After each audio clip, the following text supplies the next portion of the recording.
Hello friends, welcome to my channel. So friend, आज हम इस वीडियो में डिस्कस करने वाले हैं BA final year English literature की फर्स्ट पोइम, जिसका नाम है अवर कज़न अ ट्री, जो कि तोड़ू दत्त के द्वारा लिखी गई है।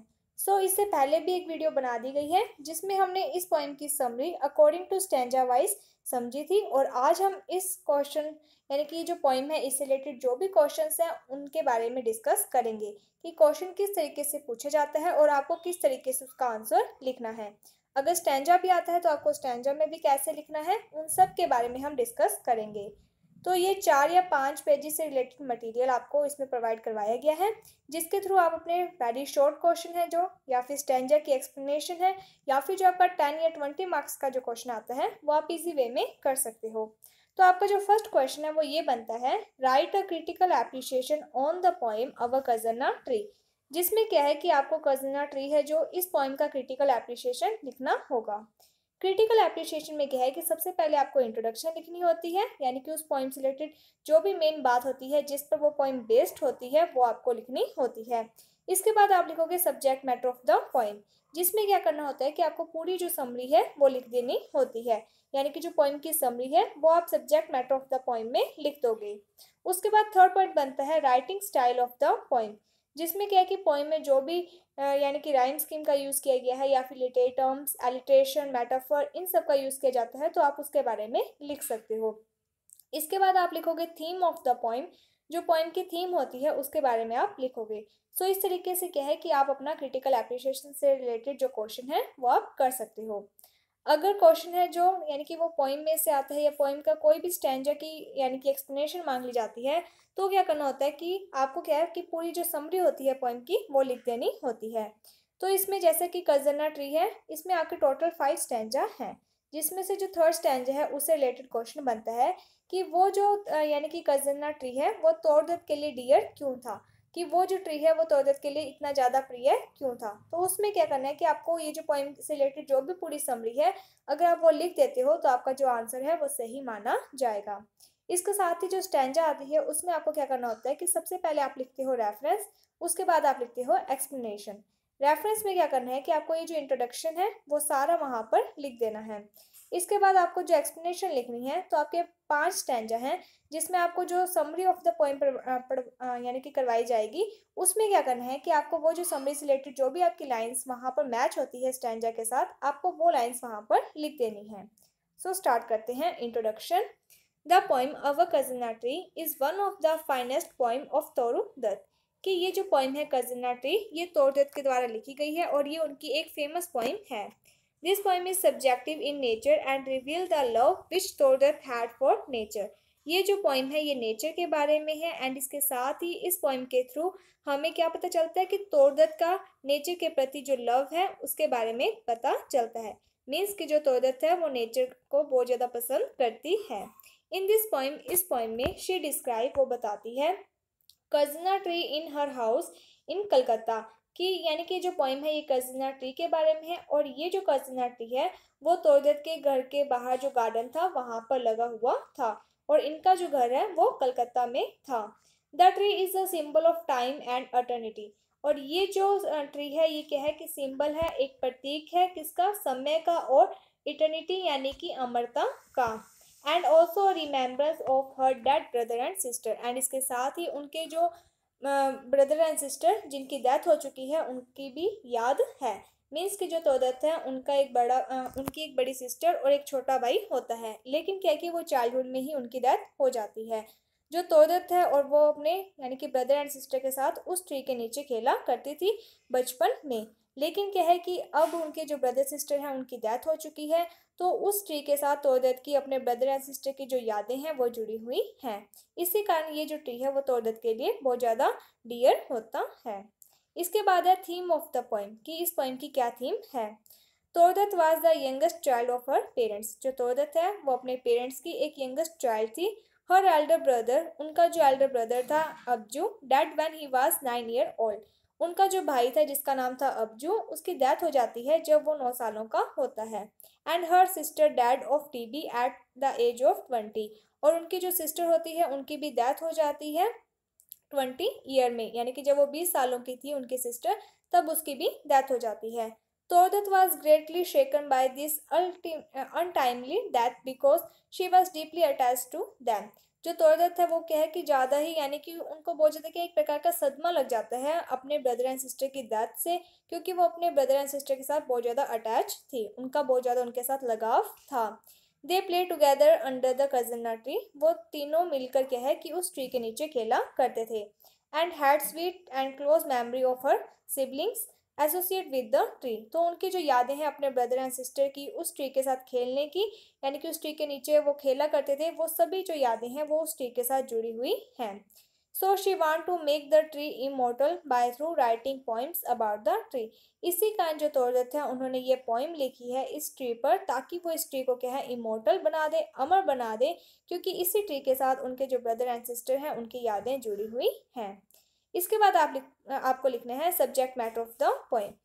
तो अगर आपका क्वेश्चन क्रिटिकल एप्रिशिएशन में है तब तो आपको ये सभी पॉइंट्स लिखनी है। अगर आपका क्वेश्चन है जो वो समरी पर आता है तब आपको यहाँ से शुरू करना है समरी से। The poem began with the description of the tree, कि ये जो पोइम है ये स्टार्ट होती है ट्री के डिस्क्रिप्शन से, यानी कि जो ट्री है वो कैसा है उसके बारे में स्टार्ट होती है। The poet says that, poet कहती हैं, यानी कि पोइट्रेस है यहाँ पर, अगर आप पोइट भी लिखोगे तो भी चल जाएगा। The poetess says that the creeper has pulled itself round and rubbed the rugged trunk of the Kazana tree like a huge python, कि ये जो ट्री है इसके यहाँ पर क्या है कि इसकी कुछ शाखाएं हैं, कुछ क्रीपर्स हैं जो कि जो पेड़ है उसके चारों ओर लिपटी हुई हैं, और ये इस तरीके से यानी कि लिपटी हुई हैं जैसे कि एक ह्यूज पैथन, एक बड़ा विशाल अजगर हो। और ये जो यानी कि क्रीपर है इसकी होल्ड यानी कि इसकी जो पकड़ है इस ट्री के साथ, यानी कि जो ट्री का तन है उसके साथ इतनी ज़्यादा इसकी पकड़ मजबूत है कि ये जो ट्री का ट्रंक है, जो तना है वो क्या है रग्ड हो चुका है, यानी कि उसके ऊपर निशान पड़ चुके हैं। The creeper has left the deep mark on the trunk of the tree, यानी कि ये जो क्रीपर है इसकी पकड़ इतनी ज़्यादा मजबूत है कि ये जो पेड़ का तना है उसके ऊपर यानी कि निशान मार्क्स पड़ चुके हैं। The tree is so strong that it bear the tight hold of the creeper, फिर भी ये जो ट्री है कजन्ना ट्री है ये बहुत ज़्यादा क्या है स्ट्रॉन्ग है, जिसने क्रीपर की इतनी टाइट होल्ड को भी सहन कर रखा है। The tree is describe as being gallant as possibly brave, यानी कि ये जो ट्री है वो इतना ही ज़्यादा ब्रेव है, इतना विशाल दिखाया गया है कि ये हर एक चीज़ को क्या है बर्दाश्त कर पा रहा है। As very few tree could survive in the यहाँ पर स्ट्रॉन्ग आएगा, strong hold of this creeper. यहाँ पर जो तोड़ते थे वो कहती है कि कुछ ही ऐसे ट्रीज होते हैं जो कि इतनी जो मजबूत होल्ड को सहन कर सकें। ये जो कजना ट्री है ये बहुत ज़्यादा क्या है मजबूत है, स्ट्रॉन्ग है, जिसने इतनी ज़्यादा जो पकड़ है मजबूत है, टाइट होल्ड है, उसे सहन किया हुआ है।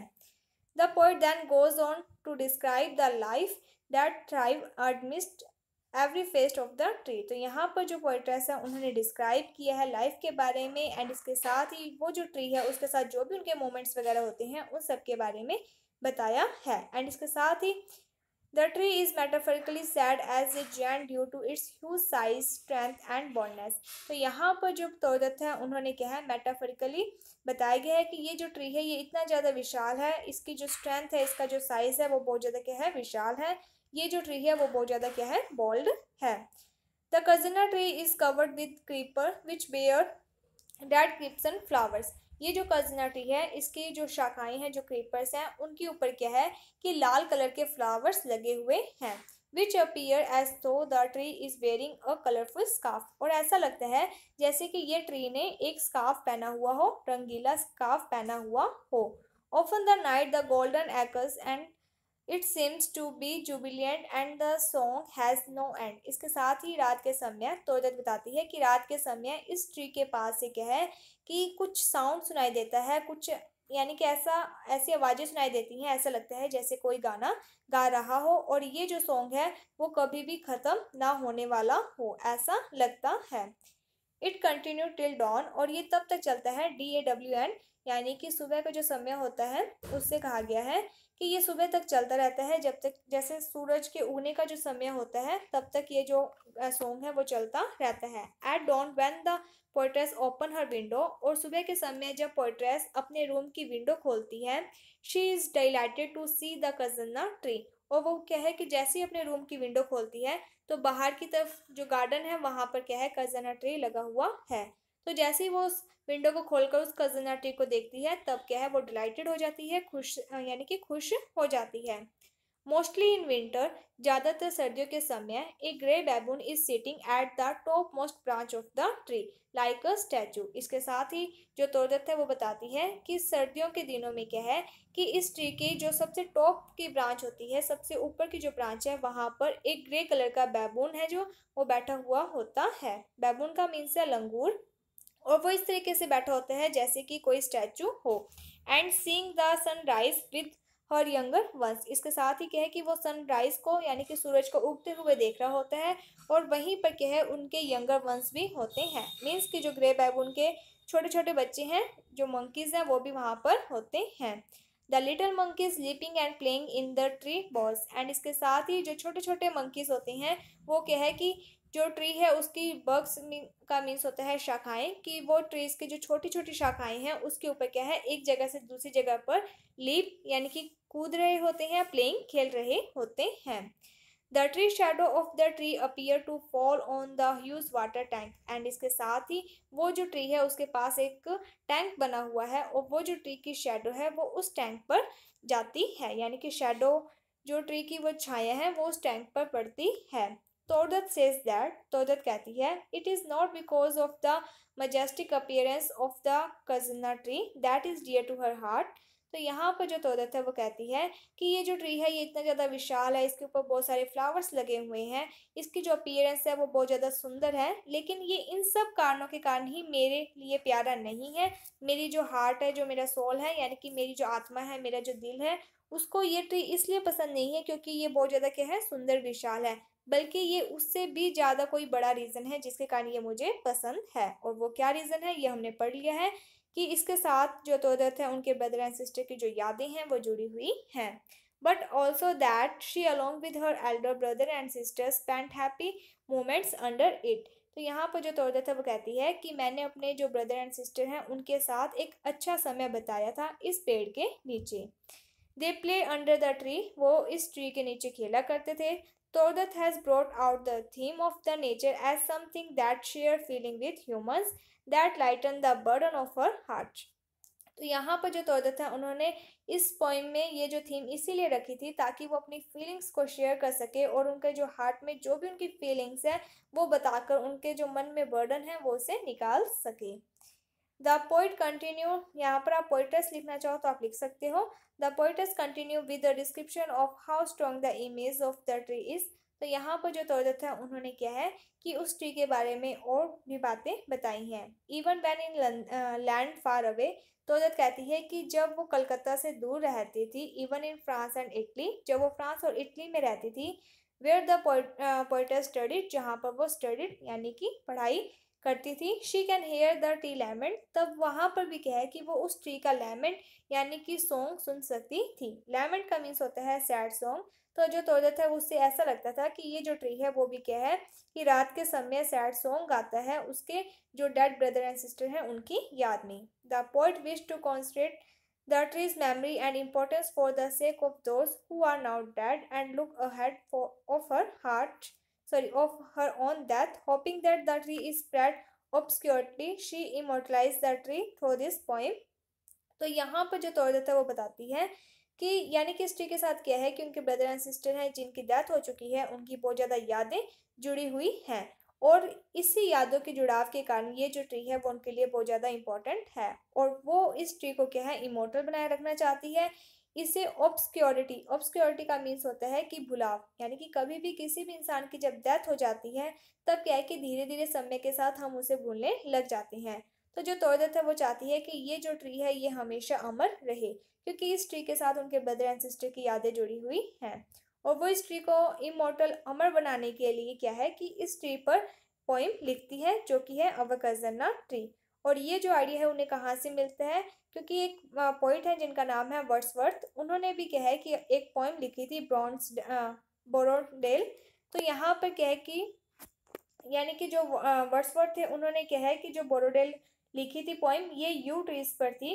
तो जो तोड़त है वो कहती है कि वो भी कज़ना ट्री के ऊपर पोइम लिखेगी जिससे क्या है कि जो लोग हैं वो इस पोइम को पढ़ेंगे, एंड जो कज़ना ट्री है वो हमेशा इमोर्टल रहेगा। इसके बाद आगे लिखा हुआ है, may love defend tree from oblivion curse, यानी कि वो भूलने का जो श्राप है उससे क्या है बचाना चाहती थी। She want to made the tree immortal and she had really made this tree immortal by writing the poem in its honour. इसके साथ ही जो तोदत है उन्होंने इस ट्री को इमोर्टल यानी कि अमर बना ही दिया, क्योंकि उन्होंने इस पोइम पर यानी कि उस ट्री पर क्या है कि एक पोइम लिखी है जो कि आज हम पढ़ रहे हैं। And she save the tree from the oblivion curse from being forgotten completely. And इसके साथ ही जो तोदत है उन्होंने उस ट्री को ऑब्लिवन कर्स यानी कि जो भूलने का श्राप होता है उससे बचा लिया है। ऑब्लिवन कर्स का मीन्स होता है कि पूरी तरह से भूल जाना। इसके बाद नेक्स्ट पॉइंट है writing style of the poem. तोदत poetry is characterised bye a mastery of language and metres. तो यहाँ पर जो तोदत की पोइम है उसकी विशेषता क्या है कि जो तोदत की पोइम की जो लैंग्वेज है वो बहुत ज़्यादा अच्छी है। एंड इसके साथ ही उन्होंने क्या है कि काफ़ी सारे जो मीटर्स हैं, छंद जिसे कहते हैं, उनका भी यूज़ किया है। She has written 11th line stanza in this poem. इसके साथ ही तोदत है जो उनकी जो पोइम है इसमें क्या है कि 11-11 लाइन्स के स्टैंजास हैं। The rhyme scheme of the poem is, and इसके साथ ही इस पोइम की जो राइम स्कीम है वो है A-B-B-A, C-D-D-C and E-E-E। She use simile, and इसके साथ ही इस पोइम में जो तोदत है उन्होंने सिमिल का यूज़ किया है। Example like a huge Python, a grey बैबून seats like statue. तो जहाँ पर भी लाइक एज वर्ड का यूज़ होता है तो वहाँ पर सिमिल लिटरेरी टर्म का यूज़ किया जाता है। She also use metaphor and personification literary terms in the poem. And इसके साथ ही जो तोदत है उन्होंने मेटाफर पर्सनिफिकेशन जो लिटरेरी टर्म्स है उनका भी यूज़ किया है। The gent wears the scarf, जैसे कि उन्होंने बताया है कि ये जो ट्री है इसने क्या है स्कार्फ पहना हुआ है। तो यहाँ पर जो तोदत है उन्होंने क्या है पर्सनिफिकेशन किया है। इसके बाद नेक्स्ट पॉइंट है dedication of the poem to the casuarina tree, कि ये जो पोइम है ये तोदत ने किसके प्रति लिखी है, इस कजना ट्री को डेडिकेट की है। तोदत wish that the casuarina tree is counted among immortal trees even after her death. जो तोदत है वो चाहती है कि उसकी डेथ के बाद भी ये जो ट्री है ये गिना जाना चाहिए किसमें, अमर इमॉर्टल ट्रीज में, यानी कि ये जो ट्री है ये हमेशा ही इमॉर्टल अमर रहना चाहिए। She want to save the tree from oblivion curse, वो इस ट्री को बचाना चाहती है ऑब्लिवन कर्स से, मीन्स कि जो हमेशा के लिए भूल जाए इस प्रकार के जो श्राप है उससे बचाना चाहती है। She has really made this poem immortal by writing this poem in its honour. And इसके साथ ही जो तोदत है उन्होंने ये जो पोइम है कजना ट्री, इससे जो ये ट्री है कजना ट्री इसे इमोर्टल बना दिया है। As long as this poetry is read, जब तक इस पोइट्रीज को पढ़ा जाएगा the casuarina tree will live, तो ये जो कजना ट्री है ये हमेशा के लिए अमर ही रहेगा। सो होपफुली आपको ये जो पोइम है वो समझ में आ गई होगी। अगर आपको कोई भी डाउट है तो आप हमें कमेंट सेक्शन में बता सकते हैं, आपका डाउट दूर कर दिया जाएगा। So thank you friends for watching my video. Thank you.